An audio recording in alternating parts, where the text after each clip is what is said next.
Welcome. Well, first of all, I wanted to let you know I covered this whole recap about Love Country. That's why I don't do it on YouTube, actually on my podcast on Anchor, which is now actually on Apple and Spotify. If you guys can follow me on there, you'll see all my recaps for Lovecraft Country actually on there. Really quickly, I want to talk about this. The picture and the way they did it with these two. Um, if you know about minstrel shows, especially how blackface, how the whole picture of a black girl with her hair flying and the smile.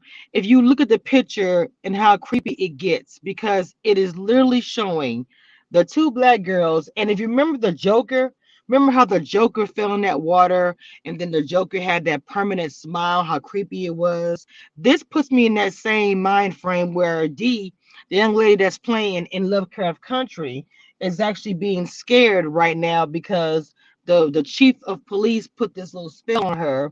So everywhere she goes, these two girls are coming after her, and they have long nails and they're super creepy.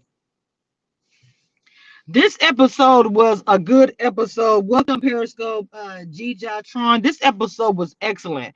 It was scary. It did remind me of the scene of the Wizard of Oz, not the white Oz, the black Oz, when the old man came downstairs and he had those puppets that were hanging on the machine and they were bouncing up and down. Then they got really, really big and started coming after Diana Ross and everybody else. You know, it was just a when an African American does something that's creepy or scary, I don't know why.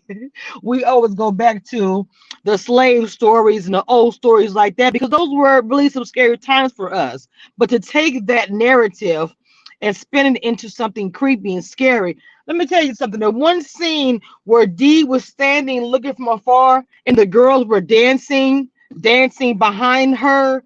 And then you see the one girl, the taller girl, kind of bend over, and all you see is her eyes, the white of her eyes. Let me tell you something. Baby, I was in the dark. I was like, oh, they got me. And the way they're writing this is so smart. I don't normally do it on YouTube because I normally do it on my anchor, on my anchor podcast. So you can follow me every week. I do commentary on this.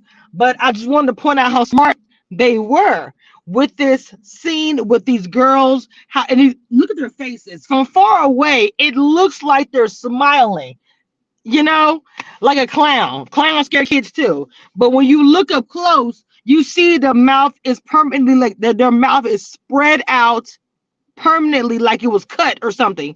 And you see their eyes and you see her nails.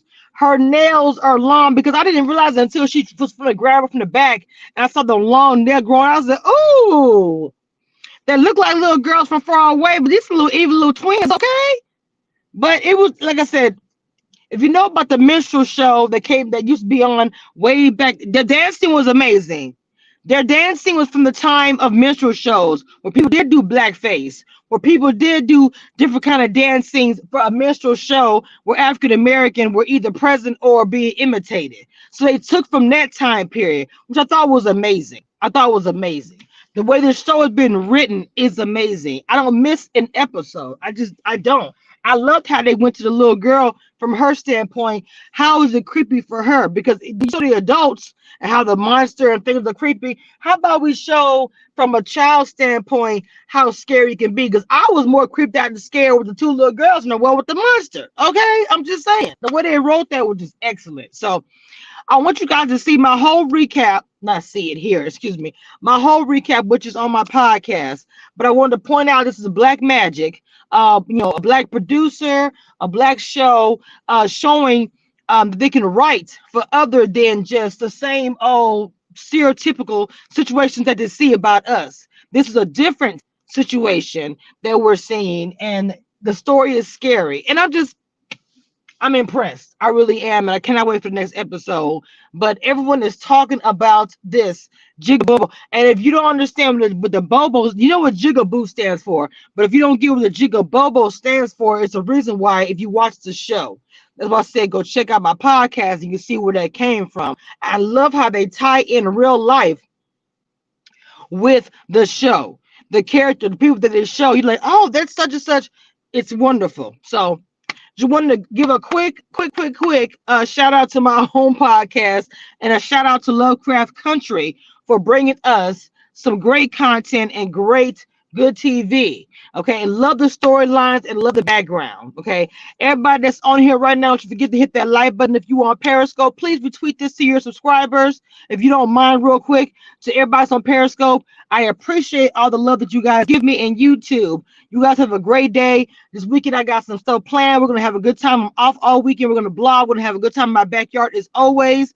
Everybody be safe. Wear your mask and your gloves. And where you go, protect yourself and do it for somebody else. Don't take it off to eat. I'm sorry. Eat in your car, child. Do not eat in the office where everybody else is down and take off your mask. People don't understand about the mask. When you drink and you eat, the mask have to come off. So make sure wherever you are, the mask comes off, that you're somewhere safe and isolated and alone. Okay? You guys have a great day. And I love you guys. I'll see you guys this weekend.